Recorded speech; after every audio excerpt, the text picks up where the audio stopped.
राजनीति करते थे या कूटनीति करते थे चाणक्य? राजनीति राजधर्म से आएगी। हमारा स्वधर्म होता है। हम लोग डे टू डे लाइफ में राजनीति नहीं करते, अगर करते भी है तो वो क्रुप्ड फॉर्म में कूटनीति शब्द का हम प्रयोग करते हैं। कूटनीति जो है इसकी एग्जैक्ट मीनिंग क्या होगी? धीरे धीरे मतलब पहले अच्छे मीन्स का प्रयोग किए, फिर थोड़ा टेढ़े मीन्स का, हम कहते हैं टेढ़ी उंगली से घी निकालना चाहिए। तो ये जो प्रोसेस है पूरा, ये धीरे धीरे किसके तरफ जा रहा है? कूटनीति के तरफ जा रहा है। आपको कितना समय लगा इस पूरे बुक को लिखने में और क्या आपने कितना रिसर्च किया, कितना डीप रिसर्च किया इसके लिए? खुद से जा करके एक एक सूत्र को पढ़ना, तो इसमें लगभग 1 वर्ष का जो है पूरा समय लगा। हर पॉलिटिकल पार्टी में किसी न किसी एक को कहा जाता है कि अरे वो चाणक्य है, ये इस जो है पार्टी का चाणक्य है, ऐसा कहा जाता है। तो वहाँ पर जो वो इंसान दिमाग लगा रहा होता है, वो क्या कूटनीति होती है या राजनीति होती है? जिसने अपने इंद्रियों को वश में किया है, काम क्रोध लोभ मद हर्ष, ये जो दोष है जिसने कंट्रोल किया है, वो राजा एक गुड गवर्निंग स्टेट का निर्माण करता है, जहां पर बेहतर इकोनॉमिक पॉलिसीज आती है और वहां पर समृद्धि आती है। ये है चाणक्य नीति। आचार्य चाणक्य ने चंद्रगुप्त मौर्य को किस तरीके से शिक्षा दी थी? महाभारत में पढ़ा आचार्य चाणक्य ने, नास्ति सांख्य समम ज्ञानम, नास्ति योग समम बलम। सांख्य के समान कोई ज्ञान नहीं है और योग के समान कोई बल नहीं है। मतलब आज के समय में अगर मैं बोलूं तो क्वांटम फिजिक्स पढ़ा करके किसी को अगर हम नेता बनाएंगे तो उसकी बुद्धि का स्तर बहुत ऊपर होगा।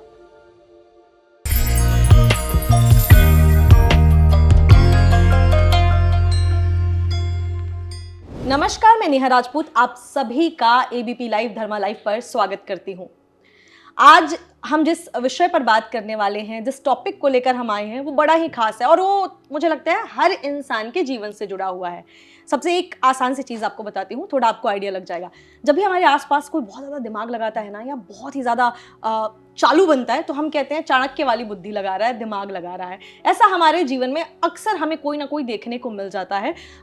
हर तरह से जो है लोग, हर तरीके के लोग आपको मिलते हैं लाइफ में, लेकिन आप ये नहीं समझ पाते कि सामने वाला सच में बुद्धिमान है और सच में वो आपके साथ दिमाग लगा रहा है या नहीं लगा रहा है। बहुत तरीके की चीज़ें होती हैं।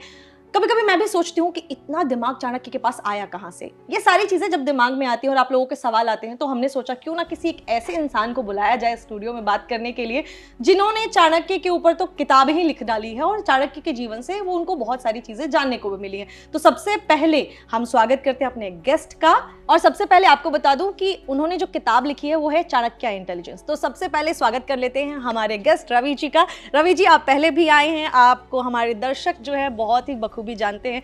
डिबेट में आपकी हर एक लाइन को बहुत पसंद किया गया है। लेकिन आज हम जो बात करने वाले हैं, आपको आइडिया लग गया होगा चाणक्य के बारे में, क्योंकि आपने किताब लिखी है। तो शुरुआत आपकी बुक से करते हैं। चाणक्य इंटेलिजेंस में ऐसा क्या है, कैसे आपने सोचा कि चाणक्य के ऊपर ही किताब लिखने के लिए, और क्या क्या चीज़ें रही इसको लिखने के दौरान, सारी चीज़ें बताइए। बिल्कुल। सबसे पहले हम सभी की एक आदत जो नहीं है, वो है कि प्राइमरी सोर्स से चीज़ों को जानना। संस्कृत में जो अर्थशास्त्र लिखी गई है, उसमें क्या लिखा हुआ है उसको जाने बिना जो फ्लोट करके आती है हमारे कानों तक या किसी से हमने सुना, तो हमें लगता है कि चाणक्य ऐसे ही थे। तो सोक्रेट्स कहते थे कि शब्द की परिभाषा बहुत आवश्यक है, क्योंकि उसका जो डेफिनेशन है, हर व्यक्ति के दिमाग में अपना एक डेफिनेशन होता है। तो जब वो आप कोई शब्द बोलते हैं, अर्थशास्त्र आपने बोला, तो उसका मीनिंग वो जो समझते हैं उसके अनुसार वो अर्थ निकालते हैं।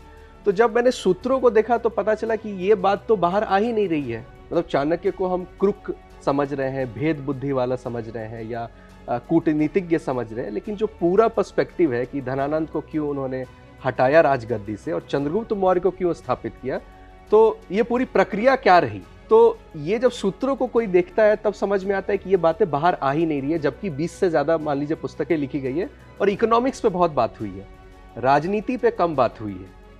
ओके, ठीक है। तो मुझे लगा कि प्राइमरी सोर्स में जो संस्कृत में लिखा हुआ उसको बाहर लाया जाए और चंद्रगुप्त मौर्य की ट्रेनिंग पर बात की जाए कि उसको चक्रवर्ती सम्राट कैसे बना रहे हैं आचार्य चाणक्य। तो ये मेरा मतलब कह सकते हैं मोटिव था इस पुस्तक को लिखने का। कितना टाइम लगा आपको इस पुस्तक को लिखने में?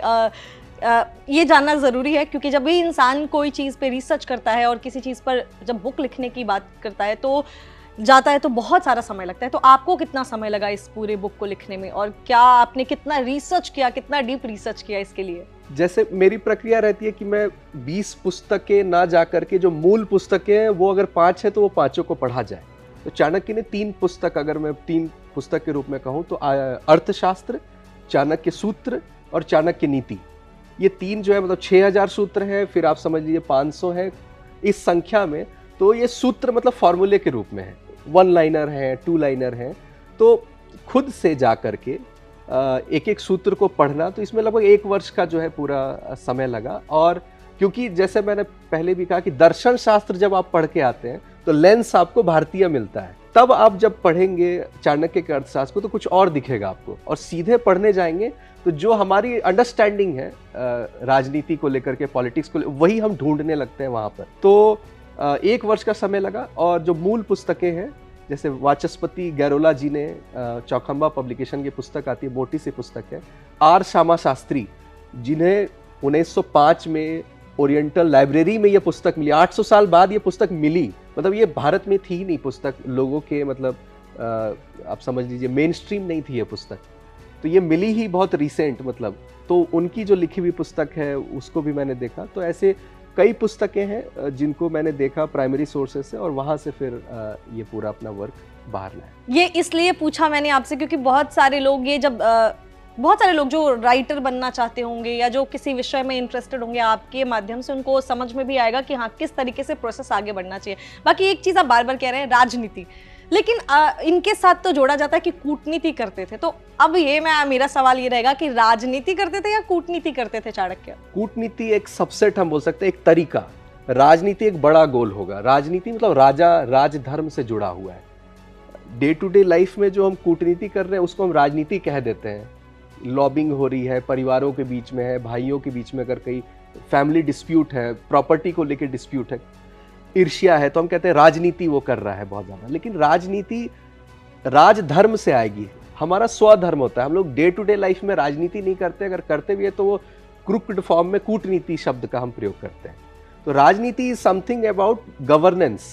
राजा का जो नीति होगा वो शब्द ज़्यादा प्योर है, मतलब ज़्यादा हम उसको रिलेट कर सकते हैं। उसको हम लोग प्रयोग में कुछ और ला रहे हैं, जो आप समझ लीजिए वो अभी की वो भाषा के रूप में वो हो गई है, बट ऐसा है नहीं। इसलिए पूछा ये भी कि क्योंकि अक्सर जो है उनके साथ कहा जाता है वो कूटनीति कूटनीति, तो वो कूटनीति जो है इसकी एग्जैक्ट मीनिंग क्या होगी? कूटनीति करना क्या होता है? और राजनीति तो समझ गए, लेकिन कूटनीति करना क्या होता है? जैसे अगर उनके 4 उपाय अगर मैं नाम बताऊं, जो हम सभी जानते हैं, साम दाम दंड भेद वो कहते हैं। ग्रंथ में जब आप देखेंगे तो वहां लिखा हुआ है साम दान दंड भेद। अच्छा, ये दाम नहीं है, ये दान दान है। तो जितने भी लोग आज तक दाम करते थे, इवन मैं भी करती थी, तो दाम नहीं है, वो दान है। तो एक है साम हो गया समझाना, उस पर भी हम लोग बात करेंगे कैसे वो समझाते थे। ये चाणक्य का मेन स्वरूप है। चाणक्य को अगर समझना है तो आप देखिए कि परसुएशन स्किल, उनकी समझाने की बुद्धि कितनी है, सिर्फ भेद बुद्धि ना। तो ये जो हम मेथड अपना रहे हैं कि पहले साम का प्रयास करो, नहीं हो पाए तो दान गिफ्ट करो, उसको अपना बनाओ, फिर नहीं तो फिर दंड है, पनिशमेंट है, या सैंक्शंस का, नियमों का प्रयोग करना, और फिर ये ना हो पाए तो फिर भेद में जाओ। ये जो स्ट्रैटेजी है, टैक्टिक्स का हम जो प्रयोग करें, किसी गोल को मुझे अचीव करना है, शत्रु पर विजय पाना है, तो हम धीरे धीरे मतलब पहले अच्छे मीन्स का प्रयोग किए, फिर थोड़ा टेढ़े मीन्स का, हम कहते हैं टेढ़ी उंगली से घी निकालना चाहिए।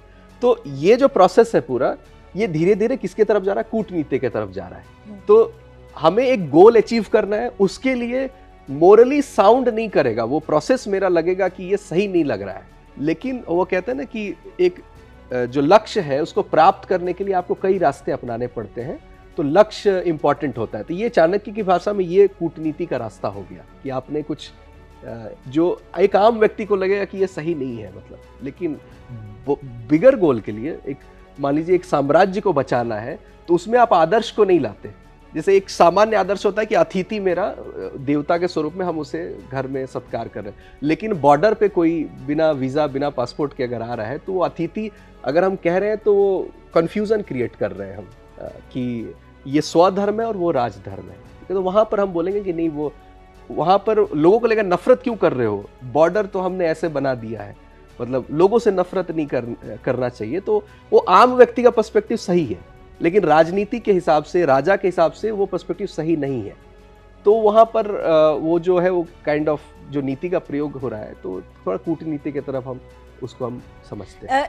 एक चीज़ और भी जानना चाहेंगे कि जैसे बहुत सारे हम पॉलिटिक्स की बात करते हैं, क्योंकि वहाँ बहुत ज़्यादा दिमाग लगता है, तो हर पॉलिटिकल पार्टी में किसी ना किसी एक को कहा जाता है कि अरे वो चाणक्य है, ये इस जो है पार्टी का चाणक्य है, ऐसा कहा जाता है। तो वहां पर जो वो इंसान दिमाग लगा रहा होता है, वो क्या कूटनीति होती है या राजनीति होती है? वही 4 उपाय जो मैंने बताया, साम दान दंड भेद, तो भेद का जो ज्यादा प्रयोग करता है उसको आजकल हम कहते हैं वो चाणक्य है, जो ब्रेक कर सकता है, तोड़ सकता है, नई ग्रुप बना सकता है, तो उसको कहता है ये चाणक्य है, स्ट्रैटेजिस्ट है। अब चाणक्य क्या है, एक श्लोक से मैं बताता हूँ कि वो किस रूप में है। वो कह रहे हैं सुखस्य मूलम धर्म, धर्मस्य मूलम अर्थ, अर्थस्य मूलम राज्यम, राज्यस्य मूलम इंद्रिय जयः। अब इसका अर्थ मैं बताता हूँ और इसका राजनीतिक इंटरप्रिटेशन भी मैं बताता हूँ। तो कह रहा है पहला लाइन, सुख का मूल धर्म है।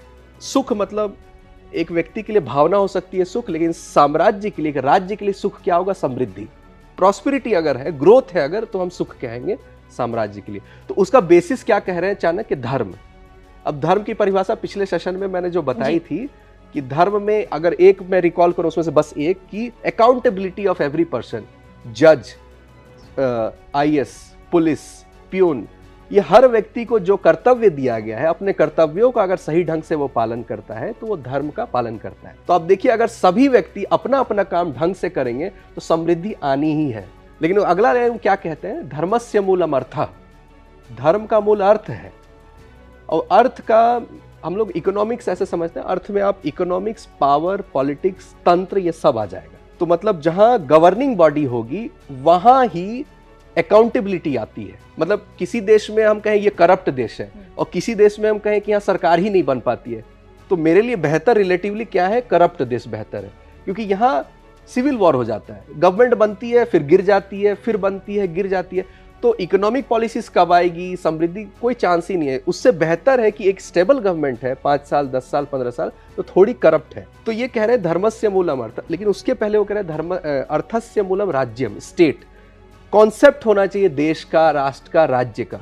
अगर उसमें एक रूल्स एंड रेगुलेशन नहीं है तो आप कुछ अप्लाई नहीं कर पाएंगे। और उसके बाद वो कहते हैं राज्यस्य मूलम इंद्रिय जयः, जिसने अपने इंद्रियों को वश में किया है, काम, क्रोध, लोभ, मद, हर्ष, ये जो दोष है जिसने कंट्रोल किया है, वो राजा एक गुड गवर्निंग स्टेट का निर्माण करता है, जहां पर बेहतर इकोनॉमिक पॉलिसीज आती है और वहां पर समृद्धि आती है। ये है चाणक्य नीति। एक वो भी तो लाइन है बीच में कि अर्थस्य मूलम सुखम, ये भी तो बोलते हैं ना ऐसा कुछ? चाणक्य के अर्थशास्त्र में नहीं है। अच्छा, लेकिन ये क्योंकि मैं जब पढ़ रही थी आपके इंटरव्यू से पहले ही, तो वहां पे ये चीज लाइन मुझे मिली थी कि अर्थस्य मूलम सुखम, वो भी लाइन लिखी हुई थी। नहीं, चाणक्य के अर्थशास्त्र में तो ये नहीं अच्छा, है। ये नहीं है। कह सकते हैं, लेकिन चाणक्य के अर्थशास्त्र को लिखा गया है चंद्रगुप्त मौर्य के लिए, जनरल पब्लिक के लिए नहीं लिखा गया है। राजधर्म, राजा के पर्सपेक्टिव से सारी बातें हैं, तो उसमें वो चीजें जो है कि आम जनजीवन में क्या होता है, राजनीति को उससे वो इतना मतलब नहीं है। वो समाज का भाग हो सकता है, समाज शास्त्र का भाग हो सकता है। ये जो है ये पावर और गवर्नेंस का बात होता है। तो चाणक्य गुड गवर्नेंस की बात करते हैं, जो पहले कहा जाता था ना, जैसे आई थिंक राजीव गांधी कहते थे कि 1 रुपए जब जाता है गवर्नमेंट का तो 15 पैसे ही बस पहुंचते हैं नीचे तक। तो इसको हम कहते हैं गवर्नेंस इशू। मतलब हम समाज को देना चाहते हैं, लेकिन ये बीच में जो लेयर्स हैं करप्शन की वजह से नीचे तक जा नहीं पा रहे हैं। तो गुड गवर्नेंस मॉडल ये होगा कि जो समाज करना चाह रहा है, पॉलिसी लाना चाह रहा है, वो सब नीचे तबके तक पहुंचे वो चीज। तो चाणक्य नीति इसको कहते हैं। समझ गई। तो 800 साल से, क्योंकि ये पुस्तक नहीं है ना, तो जो लोकाचार में बची रह गई, मतलब माइंड में जो बचा रह गया, जो होता प्रचलित रह गया, वही उनका इमेज बन गया। लेकिन धनानंद को इन्होंने हटाया ही यही क्योंकि मत्स्य न्याय हो रहा था। मत्स्य न्याय मतलब बड़ी मछली छोटी मछली को खा जाती है, इसको रोकने के लिए ही तंत्र आती है, इसको रोकने के लिए ही राजधर्म आता है। बड़ी मछली छोटी मछली को ना खाए, इसको रोकना है। तो आप समझ सकते हैं कि जब किसी के पास पैसा है तो बड़े लॉयर को उसने हायर कर लिया और वो जीत गया केस, तो ये मत्स्य न्याय हो रहा है। जो पावरफुल है वही जीत रहा है हर गेम को। आज के टाइम पे भी यही है। हाँ, जो पावरफुल है वही जीत रहा है। तो धनानंद को इसलिए हटाया गया था कि देखो जो वीक है उसका कोई सुनने वाला नहीं। अगर कोई छोटा व्यापारी है तो कॉन्ट्रैक्ट उसका फेल कर जा रहा है, मतलब लीगल इश्यूज उसका 15 साल चल रहा है कोर्ट में, तो लीगल बैटल वो लड़ नहीं सकता। लोग अभी जितने भी व्यवस्थित है ना, वो संस्कारों से और आपस की अंडरस्टैंडिंग से व्यवस्थित है। अगर जुडिशियरी अगर बोले तो वो नहीं सॉल्व कर रही है। तो धनानंद को इसलिए हटाया गया था, आप समझ लीजिए। तो मत्स्य न्याय को रिवर्स करने के लिए चाणक्य नीति लिखी गई है। सिर्फ पार्टीज को तोड़ना आप समझ रहे हैं, उस पर्सपेक्टिव से नहीं लिखी गई है। अच्छा, एक चीज और, ये बड़ा ही एक ऐसा सवाल होगा, अगर जैसे कोई इंसान, क्योंकि चाणक्य को हम कहते हैं बहुत इंटेलिजेंट हैं, बहुत स्मार्ट है, दिमाग है उनके पास, अगर कोई इंसान थोड़ा बेवकूफ सा है, बेवकूफ नहीं सीधा सा है, जिसको चीजों की समझ नहीं है, क्या वो अगर आपकी ऋषि ये चाणक्य इंटेलिजेंस अगर पढ़े तो क्या उसका दिमाग कुछ खुलेगा, उसको कुछ आइडियाज मिलेंगे अपने डे टू डे लाइफ में? बिल्कुल बिल्कुल, उसको आसान लहजे में ही, जैसा मैंने लिखा है, जैसे उसमें एक प्रिंसिपल मैं बताऊं कि जज कैसे करना चाहिए किसी काम को, तो चाणक्य कहते हैं प्रेजेंटेशन, प्लानिंग, स्ट्रैटेजी, इससे जज करना ही नहीं चाहिए। जज करना चाहिए आउटकम से। वो क्या कह रहा है, कोई भी विचारधारा, कोई भी सिद्धांत, उसका ट्रैक रिकॉर्ड देखना चाहिए कि उसने कितना कन्वर्ट किया है और एग्जीक्यूट किया है। अब ये बहुत बड़ी स्ट्रैटेजी है डे टू डे लाइफ में कि लॉजिक पर ध्यान देना है, वो सही बात है, लेकिन लॉजिक बना करके हम कई चीजों को जोड़ सकते हैं। उसके आउटकम पे देखो कि इस चीज का आउटकम क्या था। ऐसी छोटी छोटी जो बातें हैं, ये ऑब्वियसली हमें मतलब बहुत हेल्प करती हैं चीज़ों को जानने और समझने। ये कहाँ से, वैसे तो एंड में पूछते हैं, लेकिन अभी क्योंकि बहुत सारे लोग जब हमारी बातें सुन रहे होंगे तो उनको आपकी किताब पढ़ने का मन करेगा, देखने का मन करेगा, जानने का मन करेगा, तो कहाँ से ले सकते हैं वो इस बुक ये को? अमेजन पे अवेलेबल है, आप गूगल पे भी सर्च करें चाणक्याज इंटेलिजेंस, तो आपको अलग अलग सोर्सेस आपको मिल जाए। तो और ये जो बुक है ये मिलिट्री रिसर्च फाउंडेशन के थ्रू, मतलब ये आर्मी वेटरन लोगों का एक पब्लिशिंग हाउस है सबरेन क्विल, उन्होंने पब्लिश किया था, क्योंकि उनको मतलब कन्विंस किया था मैंने कि ये आर्मी की लाइब्रेरीज में ये बुक जरूर होनी चाहिए कि चाणक्य एज ए स्ट्रैटेजिस्ट, मतलब ये बुक लिखने का ये भी मेरा पर्पस था कि हमें क्या कहा जाता है कि आपकी जनसंख्या बहुत ज्यादा थी इसलिए आप समृद्ध थे इतिहास में, आपको स्ट्रैटेजी नहीं आती, आप टैक्टिकल नहीं होते हैं भारतीय, उनको प्लानिंग करने नहीं आती, ये बस समहाउ एक ऑर्गेनाइज्ड केओस है, कुंभ मेले की तरह है, जो सब आए हैं, सब कर रहे हैं तो प्रॉस्परस हो गए। तो नहीं, इसको प्रॉस्परस बनाया गया है कई नियमों से, और ह्यूमन साइकोलॉजी को समझ के आचार्य चाणक्य ने लिखी है कि एक व्यक्ति, वो क्रोधी व्यक्ति को भी कहा, जैसे करप्ट व्यक्ति को अगर मैं बताऊं, उसको हटाते नहीं थे, वो क्या कहते थे कि इसको माइंस और फॉरेस्ट डिपार्टमेंट दे दो। अब मैं झारखंड से आता हूं तो मुझे ये पढ़ के बहुत हंसी आई कि मतलब जो करप्शन है वो माइंस और फॉरेस्ट में होता ही है, तो आचार्य चाणक्य बोलते थे उसकी कैपेबिलिटी यूज करो बट समाज से दूर रखो। तो ये जो प्लानिंग है, ये स्ट्रैटेजी है कि हर व्यक्ति को सात्विक नहीं बनाया जा सकता, ये आपकी एकदम एजम्पशन में होना चाहिए। हर व्यक्ति में क्या गुण है, उसके गुण के हिसाब से उसको डिपुट करो और उससे पूरे राष्ट्र की जो भी समृद्धि है वो निकल के आए। तो ये चाणक्य रियलिस्ट इसलिए उन्हें कहते हैं कि हम आदर्श पे ना बात करके हर व्यक्ति के जो उसके आधारित गुण है, क्या हम उससे कंट्रीब्यूशन ले सकते हैं, उसको उसके कंट्रीब्यूशन से हम अपने समाज को समृद्ध करेंगे। तो इस लेवल पे चाणक्य सोच कितना डिफरेंस है। आजकल लोग सोचते हैं कि उसको चेंज करने का लोगों के दिमाग में होता है कि जो अगर सामने वाला कुछ है तो उसको चेंज करते हैं, उसको पनिश करते हैं, उसको चेंज करते हैं। लेकिन आप जैसा बता रहे हैं कि चाणक्य कितना दूर का सोचते थे कि उसके अंदर जो भी खूबी है या जो भी चीज़ें हैं उसको इस्तेमाल करना चाहिए। लेकिन एक चीज़ और मैं आपसे जानना चाहूँगी, जैसे हम आचार्य चाणक्य की बात कर रहे हैं, लेकिन कुछ लोग कहते हैं कि वो एक काल्पनिक व्यक्ति थे, तो क्या ऐसा है कि आचार्य चाणक्य एक काल्पनिक व्यक्ति थे? हाँ, तो जो मुद्रा राक्षस विशाख दत्त ने लिखे, तो एक हम कह सकते हैं कि एक नाटक की तरह उन्होंने लिखी, एक मतलब एक फिक्शन की तरह जैसे होता है ना, वैसे बुक लिखी, और वो एग्जिस्टिंग थी, लोगों के पास में थी, तो कथा के रूप में थी, तो लोगों को लगता था कि ये काल्पनिक है। लेकिन जो ओरिएंटल लाइब्रेरी जो है, जो हम मैसूर में जो हम कहते हैं कि आर श्यामा शास्त्री जी को, ये एशियाटिक सोसाइटी के मेंबर भी थे, मतलब ब्रिटिश काउंसिल के। तो बुक मिली, बुक जब मिल जाती है और उसमें जो पूरा पढ़ने के बाद लोगों को पता चला कि कौटिल्य नाम से वो बुक है, तो कंफ्यूजन ये हमेशा लोगों को रहा, ये विष्णुगुप्त, चाणक्य और कौटिल्य, ये तीन व्यक्ति हैं कि एक ही व्यक्ति हैं। तो ये नीति सार करके एक ग्रंथ है, कामंदक जी ने लिखा था, तो वहां पर क्लैरिटी आती है कि नहीं, ये तीनों एक ही व्यक्ति है। एक जो है वो गोत्र नाम है, एक है उसकी कुटिलता के हिसाब से कौटिल्य है, एक चणक मतलब लीनियज, अगर शायद वो पिता का नाम है या जो हम कहते हैं लीनियज है, तो वहां से वो चाणक्य नाम आ रहा है। तो ये काल्पनिक व्यक्ति नहीं है, और काल्पनिक कहने का मतलब हो जाता है उसकी वैलिडिटी खत्म कर देना। अगर कोई कह दे रहा है कि ये भाई काल्पनिक व्यक्ति है, इसका मतलब वो एग्जिस्ट नहीं करता था, तो इसकी बातों को हम क्यों फॉलो करें, मतलब ये तो कथा के रूप में हो गया। लेकिन ये व्यक्ति अगर रियलिटी में है, इसका मतलब इसने भारत को जोड़ा है, एक राष्ट्र का निर्माण किया था, मगध साम्राज्य जो हम कहते हैं। तो ये बिल्कुल काल्पनिक व्यक्ति नहीं है, क्योंकि ये 1905 के बाद ये पूरा क्लियर हो गया था कि ये काल्पनिक व्यक्ति नहीं है। तो जितने भी लोग ऐसी चीजें सोचते हैं कि चाणक्य जो है काल्पनिक कोई है, तो काल्पनिक नहीं है। और एक चीज आपने और भी क्लियर कर दी कि कौटिल्य और चाणक्य दोनों एक ही व्यक्ति हैं। ये कंफ्यूजन अभी भी बहुत हद तक रह गया है, लेकिन दोनों एक ही तरह से सोचते हैं, इसमें कोई किसी को डाउट नहीं है कि चाणक्य जो कह रहे हैं वही कौटिल्य भी कह रहे हैं, इसमें किसी को कोई कंफ्यूजन नहीं है। अच्छा, हम चाणक्य की बात कर रहे हैं तो उनको कहा जाता है कि वो फादर ऑफ इकोनॉमिक्स हैं, पॉलिटिकल साइंस है, तो क्या हम उनको ऐसा कह सकते हैं? देखिए, फादर मतलब होता है कि उसके पहले किसी ने नहीं सोचा, मतलब जन्म दिया उस विषय का।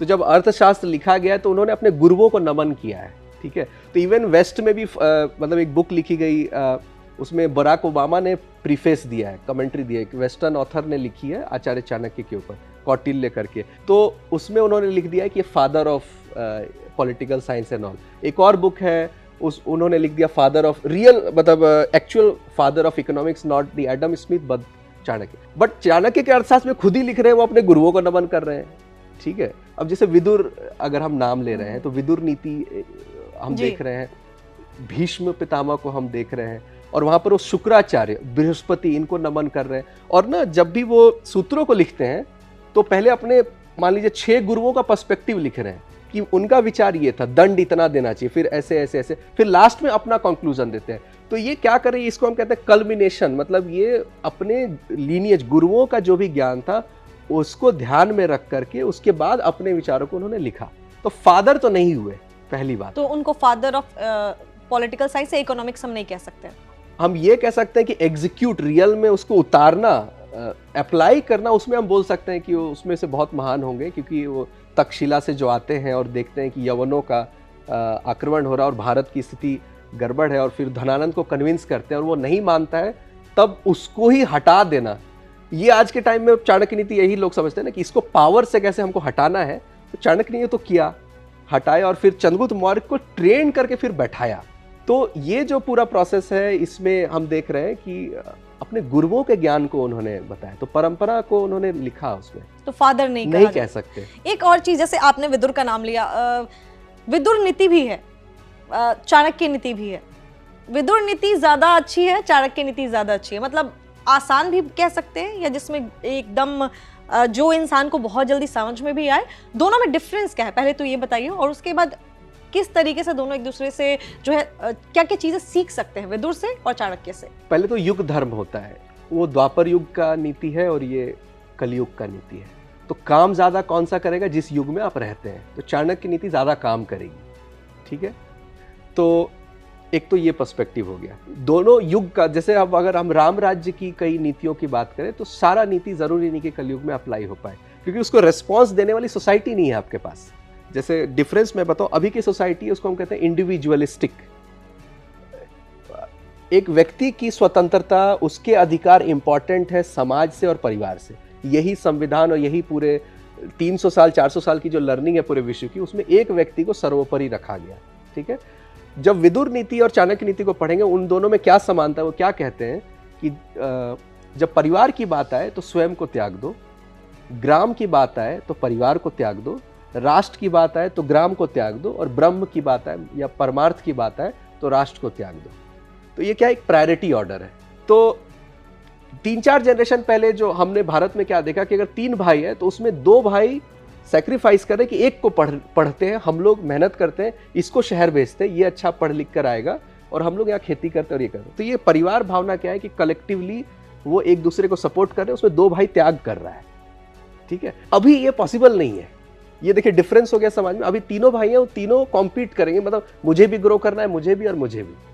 तो लेकिन वहां पर नीति में क्या लिखा हुआ है कि स्वयं को त्यागना है जब परिवार की बात आएगी, और समाज की जब बात आएगी तो परिवार को भी त्यागना है, ठीक है। तो ये जो प्रायोरिटी ऑर्डर, ये दोनों का सेम है। विदुर नीति में भी लिखी हुई है यही फॉर्मूला, और चाणक्य नीति में भी सेम फॉर्मूला है। कह सकते हैं कि विदुर नीति को उन्हीं के मतलब राज्य, उनके टाइम वाले लोगों ने ध्यान से नहीं पढ़ी थी, क्योंकि अगर जब परिवार की बात आई तो त्याग दो, तो वहाँ त्याग तो था ही नहीं। विदुर के समय त्याग नहीं था, परिवारों में ही त्याग नहीं था, क्योंकि तभी तो इतनी चीजें हुई। नीति का तो वही होता है कि हमको ये अचीव करना है, जरूरी नहीं कि 100% अचीव हो। जैसे ये जो हम प्रिंसिपल बोलते हैं ना, स्वतंत्रता, संप्रभुता, ये बंधुता, ये जो फंडामेंटल प्रिंसिपल है, हमें पता है कि 100% अचीवेबल नहीं है, लेकिन ये हमारा टारगेट है।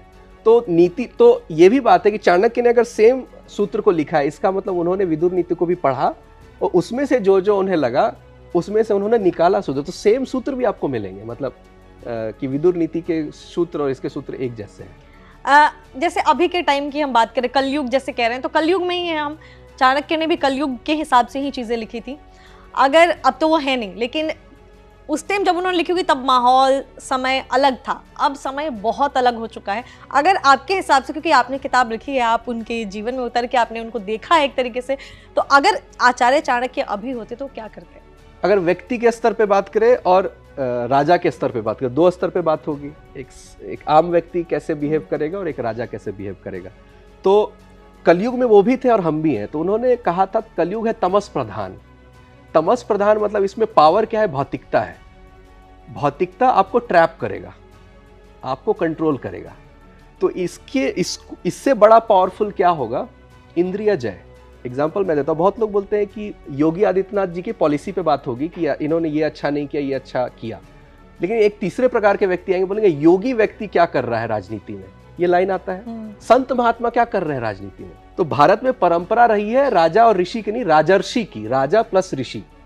तो भौतिकता आपको इन्फ्लुएंस ना करे, इसके लिए आपके सेंस ऑर्गन आपके कंट्रोल में होने चाहिए। तो जो हम न्यूज सुनते हैं कि ये हनी ट्रैप हो गए, ये नेता, ये व्यक्ति को ब्लैकमेल किया गया, तो हनी ट्रैप हो गए। तो चाणक्य क्या कर रहे हैं? काम पर जय प्राप्त करना है।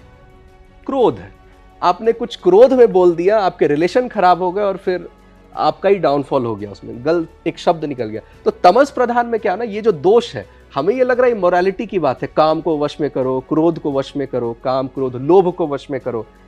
अब पैसे से आपको खरीद लिया जाए, अगर आप बहुत इंस्टीट्यूशनल लेवल में बहुत बड़े पद पे हैं और आप बिक गए अगर, तो देश के लिए कितना नुकसानदायक है। तो लोभ अगर आप में है, क्रोध है, भय भी है ना, मद है, आपका एक लतों का आदत है, एडिक्शन।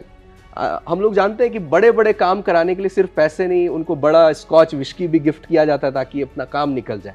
ये क्यों निकल रहा है? क्योंकि एक आदत है सामने वाले व्यक्ति में, उन आदतों से वो बंधा हुआ है और वो आदत उसे कंट्रोल कर रहा है। तो आचार्य चाणक्य क्या कह रहे हैं कि ये युग ही है तमस प्रधान।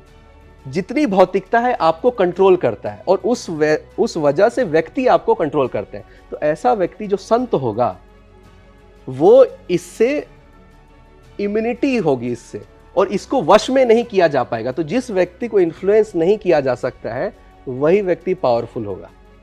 ये आचार्य चाणक्य। तो ये आम व्यक्ति के लिए भी सही बात है और एक राजा के लिए भी सही बात है कि वो ना बिके, ना वो हनी ट्रैप हो, ना वो भयभीत हो, ना उसकी कोई बुरी आदत हो, तो वो एक जबरदस्त लीडर बनेगा।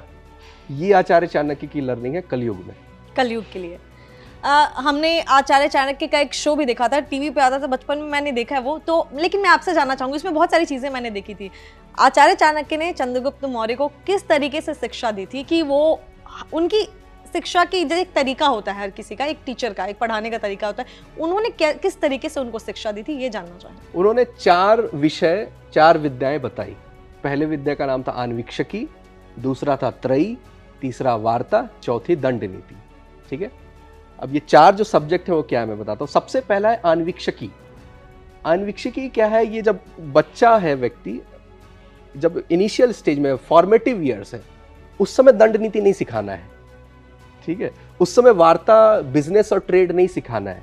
उस समय उसे सोचते कैसे हैं, टैक्टिकल थिंकिंग क्या होगी, वो सिखाते हैं। तो ये क्या कहते थे, इन्होंने महाभारत में पढ़ा आचार्य चाणक्य ने, नास्ति सांख्य समम ज्ञानम, नास्ति योग समम बलम।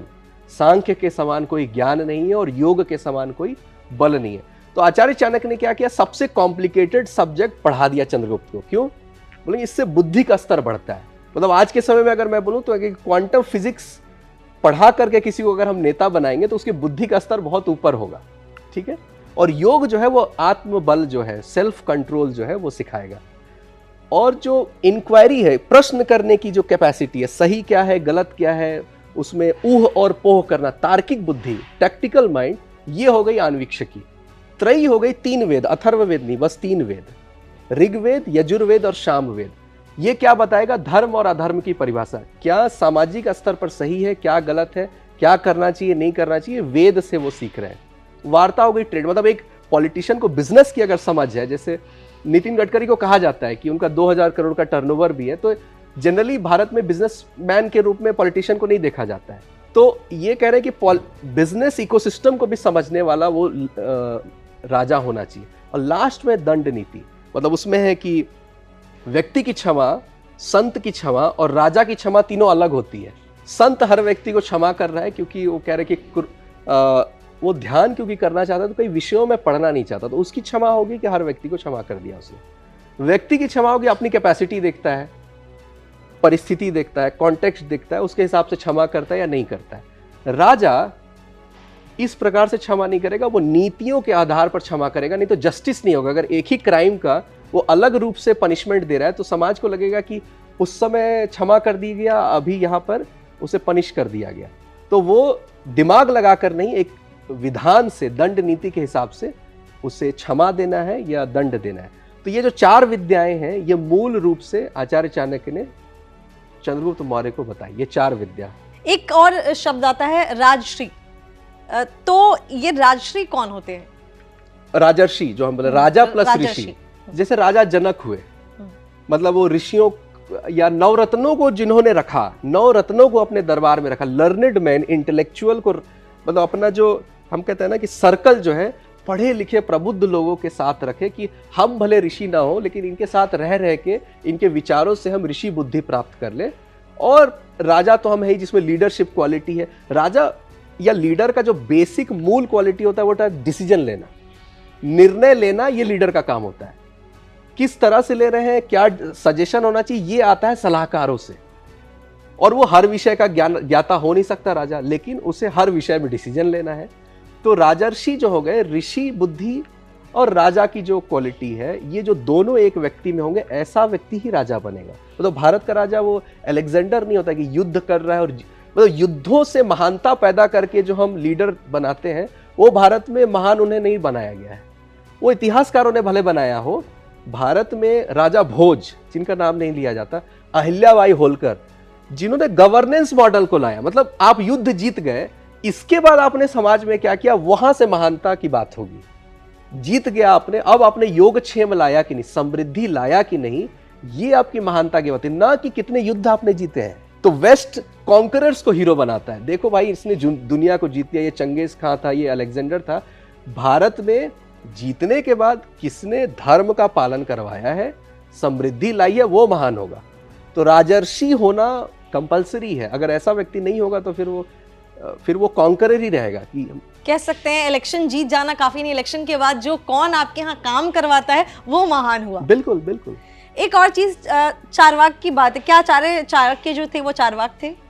जो अन्वीक्षिकी विद्या है उसमें चारवाक दर्शन ये चंद्रगुप्त मौर्य को सिखा रहे हैं। अब ये चारवाक ना, इसको नास्तिक रूप में समझा जाता है कि ये आत्मा पे विश्वास नहीं करते, ये पुनर्जन्म पे विश्वास नहीं करते। ये कहते हैं यावत जीवेत सुखम जीवेत ऋणम कृत्वा घृतम पीवेत, जब तक जियो सुख से जियो, ऋण लेके घी पियो।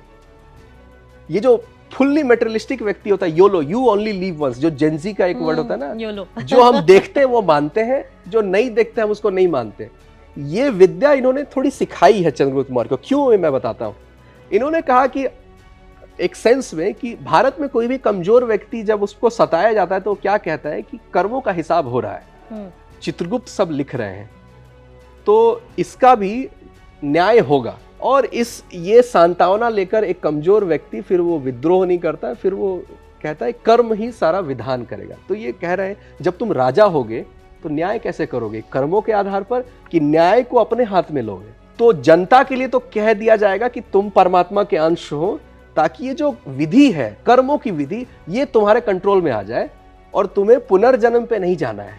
तुम्हें कर्मों का हिसाब ये दंड नीति से करनी होगी। एक क्राइम हो रहा है, अब ये हम कहेंगे कि उसने बुरे कर्म किए थे इसलिए उसके ऊपर ये अत्याचार हुए, ये कहकर तुम न्याय नहीं कर पाओगे। तो न्याय व्यवस्था को थोड़ा फास्ट करना।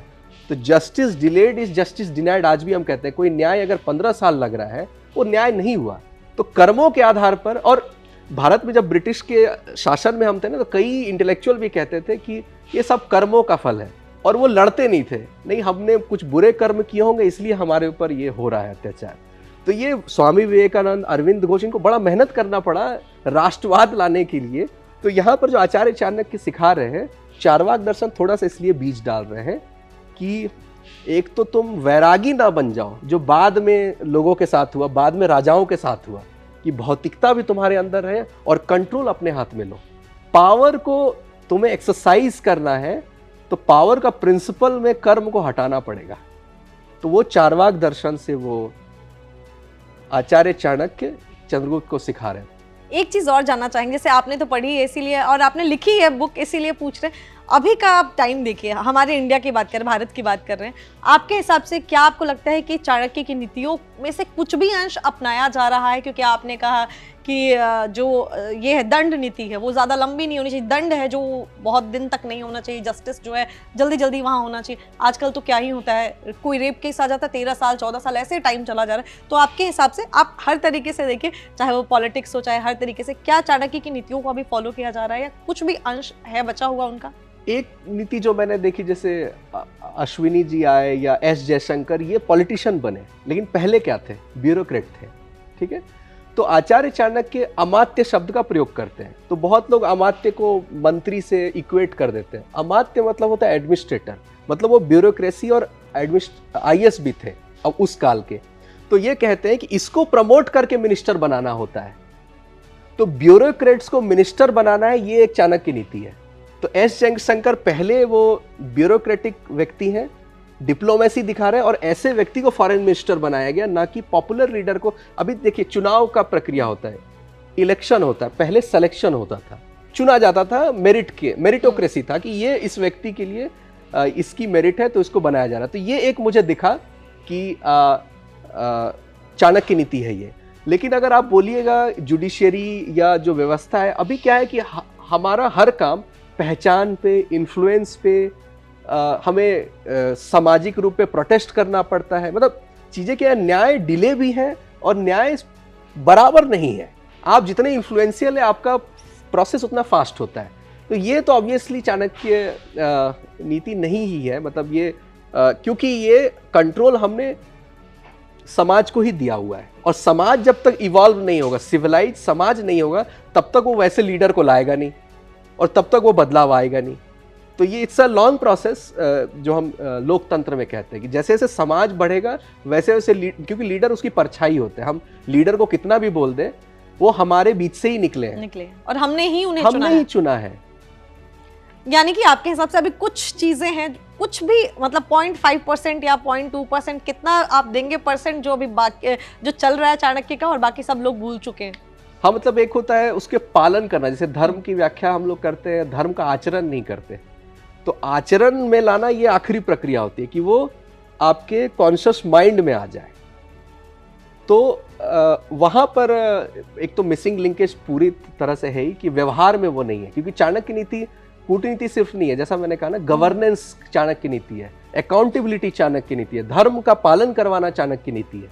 तो चाणक्य नीति राष्ट्र की समृद्धि के लिए लिखा गया था, योगक्षेम के लिए। एक व्यक्ति को पावर से हटाने के लिए वो तो एक तरीका था, बस वो लायक व्यक्ति नहीं था, उसको हटाने के लिए बस किया गया था, है ना? हमने इतिहास की हम बात कर रहे थे, बहुत सारे लोगों की बात की हमने, उनमें से सबसे महान कौन थे इतिहास में? अच्छा, तो एक जैसा मैंने कहा कि इतिहास कॉन्करर्स को उन्होंने महान बनाया। Alexander the great, Ashoka the great हम लिखते हैं, है ना? तो युद्धों के हिसाब से वॉरियर्स को हमने महान बनाया, ठीक है, बुक्स ने, इतिहासकारों ने। लेकिन जो महानता है, समाज किस समय समृद्ध हुआ, वो महानता मतलब हमें उस हिसाब से जज करनी चाहिए।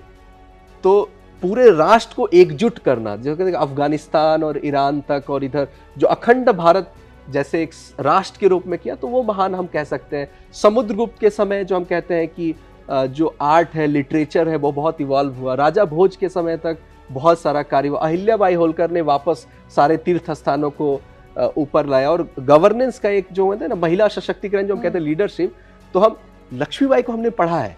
तो ध्यान दीजिए, ये वॉरियर है तो इसके बारे में हमने पढ़ा। लेकिन जो शांत, एक जो वो बोरिंग बात है कि एक बहुत शांत समय में एक कोई लेडी है, कोई रानी है जिसने समृद्धि लाई, ये एक्साइटिंग बात नहीं है। लेकिन समाज समृद्ध उसी समय में हुआ जब कला की बात हुई, जब ग्रंथों की बात हुई, है ना? तो महान भारतीय पर्सपेक्टिव से ये होगा जिस समय जो असमान नहीं थे व्यक्ति, समृद्धि थी लोगों के बीच में, दरिद्रता नहीं थी, ये सब व्यक्ति महान है। चाणक्य की बात कर रहे हैं, बहुत सारे लोग जैसे पढ़ना चाहते होंगे, थोड़ा बहुत जानते भी होंगे, क्या ऐसी चीज़ें हैं जो इंसान को अपनानी चाहिए? क्योंकि आपने पढ़ी है चाणक्य के बारे में चीज़ें पढ़ी, अभी जो अगर किसी ने बुक नहीं देखी, सिर्फ इंटरव्यू देख रहा है, 2-3 चीज़ें आप बता सकते हैं चाणक्य की जो हर इंसान को अपनी लाइफ में तो इम्प्लीमेंट करना ही चाहिए जिससे कि उसकी लाइफ बेटर हो?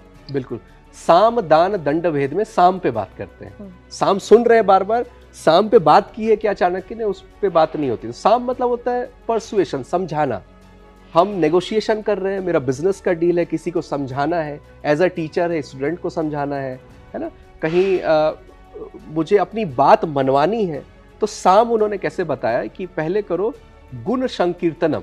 गुण संकीर्तनम मतलब सामने वाले के गुणों की व्याख्या करो, उसकी पर्सनालिटी की बात करो, उसके कामों की तारीफ करो, टू द पॉइंट बात मत करो। बहुत लोग बोलते हैं कि घुमा फिरा के बात क्यों करते हो। मैं दिल्ली यूनिवर्सिटी में था तो वहाँ पे जब मैंने स्टेज पे बोला कि जो हम बिहार और झारखंड से आते हैं, हम लोग सीधे बात नहीं करते, हम लोग पूरा घूम के क्षेत्र की बात करते हैं, कहाँ से हो पूरे, उसके बाद लास्ट में विषय पर आते हैं। तो साम क्या है हमारे लोकाचार में, मतलब चाणक्य मगध क्षेत्र के थे तो व्यवहार में है आज भी। तो पहला हो गया गुण संकीर्तनम। लोगों को लगेगा ये फ्लैटरी है, चाटुकारिता है, उसका एक्सेस ऑब्वियसली चाटुकारिता है, लेकिन व्यक्ति को पहले कंफर्ट जोन में लाते हैं, पहले काम की बात ना करके उसके एफर्ट को कई दिनों से, कई सालों से किसी ने अप्रिशिएट नहीं किया, उसको याद दिलाया जाए कि उसका काम बहुत बेहतर है, पहला। दूसरा स्टेज होता है संबंधों उपाख्यान, संबंधों की व्याख्या करना कि आप इसी क्षेत्र से हैं, आपकी भोली ये है, आपके गुरु, हमारा गोत्र, हमारे कुल देवी, एक जो कॉमन है हमारे बीच में। जैसे हम लोग एलुमनाई की बात करते हैं, आप सेम यूनिवर्सिटी से, सेम कॉलेज से, तो कनेक्शन हो जाता है। ये सेकंड स्टेज होता है, ठीक है। तीसरा होता है उपकार पे बात करना कि हमने पहले जब हमने काम किया था तो हमारा म्यूचुअल बेनिफिट कितना हुआ था, हम दोनों जब साथ आए थे तो आपका भी ग्रोथ हुआ था, हमारा भी ग्रोथ हुआ था, ठीक है। चौथे स्टेज में फ्यूचर के बारे में बात होती है कि अगर हम इस प्रोजेक्ट को हम लेते हैं तो एक विजन पे बात करना, हम यहाँ तक जा सकते हैं, एक अब काम की बात अब स्टार्ट हुई। और लास्ट में कहना कि आप ही सर्वे सर्वा है, सब तो आप ही, जब माई बाप आप ही हैं, उसको कंट्रोल देना, मतलब बातचीत में तो उसको एक ऑथोरिटी पोजीशन पे डालना, उसके ईगो को इन्फ्लेट कर देना, आप ही सब कुछ है। और ईगो जो है, व्यक्ति जैसे ही उस कोई उसको थोड़ा सा ट्रिगर करता है, व्यक्ति जो है मतलब उसको बहुत अच्छा लगता है। साम ये स्टेप बाय स्टेप एक प्रोसेस है कि कैसे बातों को रखते हैं, कैसे समझाते हैं। तो ये आप समझ लीजिए कि ये एक प्रोसेस है, मेथडोलॉजी है कि आप सेल्समैन हैं, आप कुछ भी हैं, तो आप ऐसे बात करते हैं, ये तरीका होना चाहिए। ये बहुत ही इम्पोर्टेंट प्रोसेस आपने बता दिया, क्योंकि आजकल लोगों को यही चीज़ें नहीं समझ में आती हैं। हर कोई इतनी दुनिया में हर दिन लोग बाहर निकलते हैं, किसी से बातचीत करते हैं, लेकिन आपने जो ये बताई है ना चीज़, ये अगर हर कोई अपनाने लग जाए तो शायद हर किसी के लिए सामने वाले के साथ बातचीत करना, उनके साथ रिलेशन बनाना बहुत ही आसान हो जाए। और ये बिहारियों में जेन्युइन है, ये ऐसे ही बात करते हैं, बॉन्डिंग बनाना जरूरी होता है, इमोशनल बॉन्डिंग देन काम की बात। तो ये जो तरीका है, ये मतलब वहाँ का लोकाचार है, यही लोकाचार कहते हैं कि जो शास्त्रों से निकल के व्यवहार में आ गया, शास्त्राचार ना होकर लोकाचार है, और लोग भूल भी गए कि ये चाणक्य नीति है। तो यानी कि चाणक्य की नीति अभी भी थोड़ी बहुत वहाँ बाकी है। बाकी स्टेट्स के जितने भी लोग देख रहे होंगे, ये जो चीज़ें आपको रवि जी ने बताई हैं, इसको ज़रूर आप फॉलो कीजिएगा, क्योंकि ये बहुत ही इंपॉर्टेंट है। हर किसी को कभी ना कभी किसी से इशू हो जाता है, हम हर दिन लाइफ में बाहर निकलते हैं और प्रॉब्लम होती है, तो अगर ये चीज़ें हम अप्लाई कर लें अपनी लाइफ में तो हमें लोगों के साथ डील करने में बहुत ही आसानी हो जाएगी। और ऐसी कोई खास चीज़ जब आप चाणक्य के बारे में पढ़ रहे हो तो आपको ऐसा लगा हो कि ये तो लोगों को पता ही नहीं है, या ये चीज़ लोगों को ज़रूर जाननी चाहिए, ऐसा कुछ इंपॉर्टेंट पॉइंट आपको दिखा हो? जैसे कि आप कुछ अगर प्लानिंग कर रहे हैं करियर में, लाइफ में, आप एक इम्पॉर्टेंट पोजीशन पे हैं, तो कभी भी अपने कामों का व्याख्यान नहीं देना चाहिए, अपने स्ट्रैटेजीज नहीं बतानी चाहिए। वो मंत्रणा मतलब डिस्कशन करके मंत्र शक्ति प्राप्त होती है। मंत्र को यहाँ पर डिस्कशन, डिबेट इस सेंस में आचार्य चाणक्य लिखते हैं। तो 3 या 4 इंपॉर्टेंट पर्सन है, उसके बीच में ही प्लानिंग, स्ट्रैटेजी और विजन की बात होनी चाहिए। और जब काम बोलेगा तब लोगों को बताना चाहिए, मतलब जब तक आपने उसको एग्जीक्यूट नहीं किया है, मंत्र शक्ति को बचा के रखना चाहिए। जब भी आप उसको बोल देते हैं तो समहाउ साइकोलॉजिकली आपको लगता है कि ये हो रहा है, और आप वो वीक होता चला जाता है। तो काम बोलना चाहिए, ना कि उसकी प्लानिंग। और आप समझे कि कभी भी इन प्रोसेस आपको उसको एक्सप्लेन करने की ज़रूरत नहीं है। उसमें आपको अगर कहते हैं कि पुरुषार्थ आप दिखा रहे हैं, आप फेमस हो रहे हैं उस चीज़ को, तो वो समय सही नहीं है। आपका काम लोगों को बताए, आपका प्लानिंग लोगों को ना बताए। ऐसा अक्सर होता है, जैसे कभी कभी हम कोई काम करने जाते हैं और उससे पहले ही हम बहुत सारे लोगों को बता देते हैं, फिर वो चीज़ होती नहीं है। और आजकल के टाइम पे तो ज़्यादा होते हैं, लोग कहते हैं अरे पहले ही बता दिया तो काली नज़र, बुरी नज़र लग गई, किसी की नज़र इंद्रिय लग जय गई। शब्द मैंने क्यों प्रयोग किया कि एक्साइटमेंट में हम लोग सिर्फ क्रोध, मद, हर्ष और ये सब नहीं। हर्ष उसमें एक शब्द है कि खुश हम हो गए, बहुत खुश हो गए और उस समय कुछ क्लेम कर दिए, कुछ बोल दिए। तो क्रोध तो हर्ष को ये प्रॉब्लम बोलते हैं। मतलब जो भगवत गीता में ना, ये बहुत एक्सट्रीम एक्सटेसी और एक्सट्रीम सॉरो, ये दोनों आपके डिसीजंस को प्रॉब्लमेटिक बनाता है। और फिर चाणक्य कहते हैं शत्रु से नफरत नहीं करना चाहिए। स्ट्रैटेजिकली आप वीक हो जाते हैं, इमोशनली आप उसके गुलाम बन जाते हैं। शत्रु से नफरत नहीं करना चाहिए, शत्रु को हराने के लिए स्ट्रैटेजी आप बनाइए। तो चाणक्य कितने अच्छे से ये बता रहे हैं, और ये सूत्रों में जो बाहर नहीं है ये सारी बातें।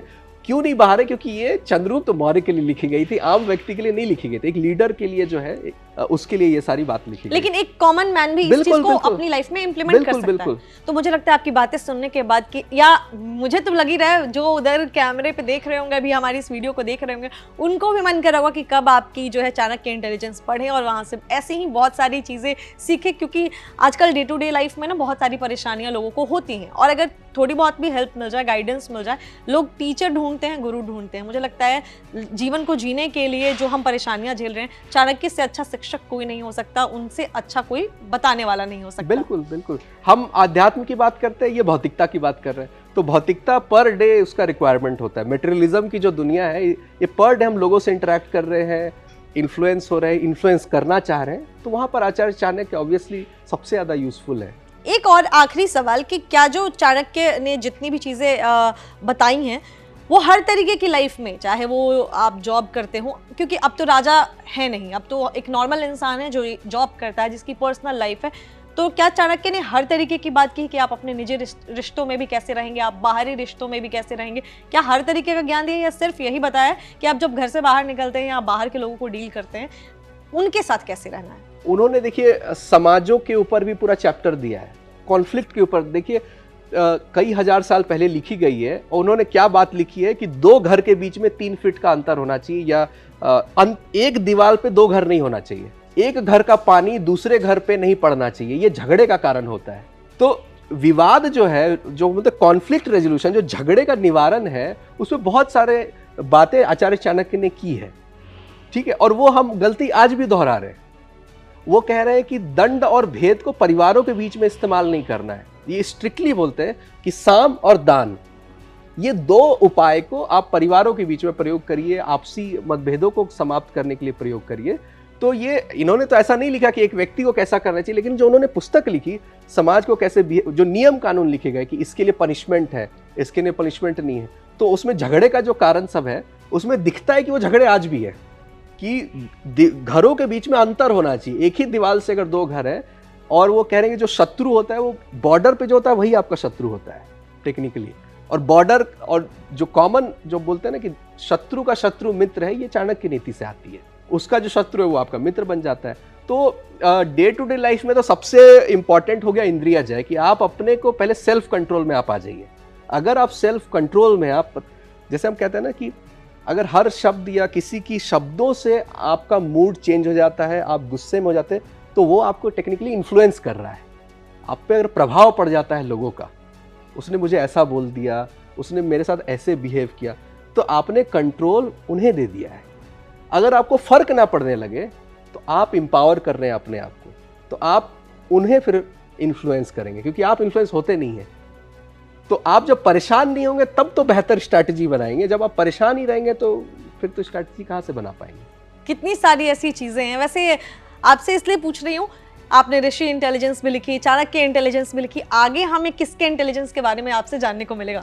एक पुस्तक, मतलब ऋषि गौतम के ऊपर पुस्तक आएगी जो तर्क शास्त्र के ऊपर है, कि बातचीत कैसे करते थे, लॉजिक कैसे लगाते थे। अब अभी कम्युनिकेशन स्किल की बात करते हैं, हम कहते हैं कि लॉजिकल बात करो, रैशनल बात करो, तार्किक बात करो।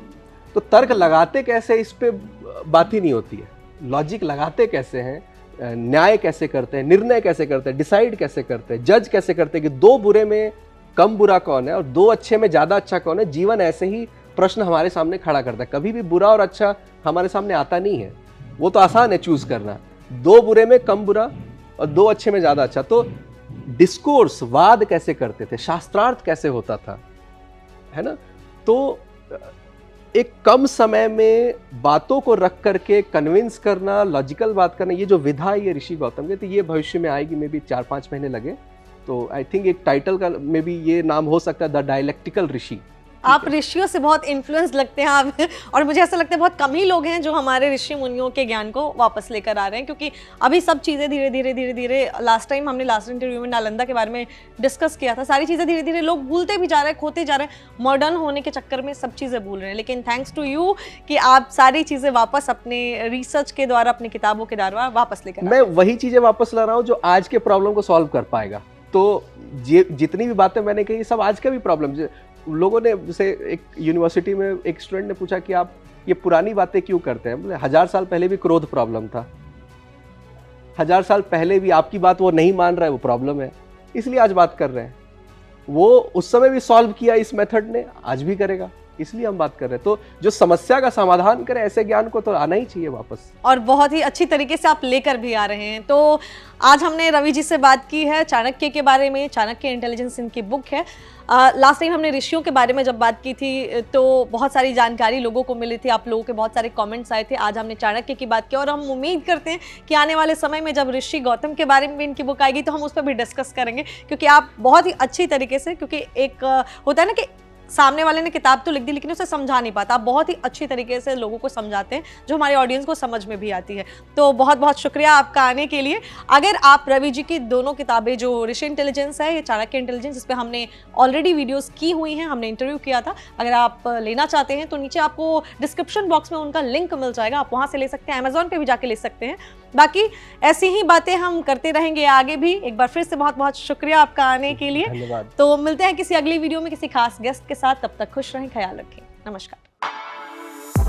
For exclusive and insightful videos, subscribe to our new channel ABP Live Premium.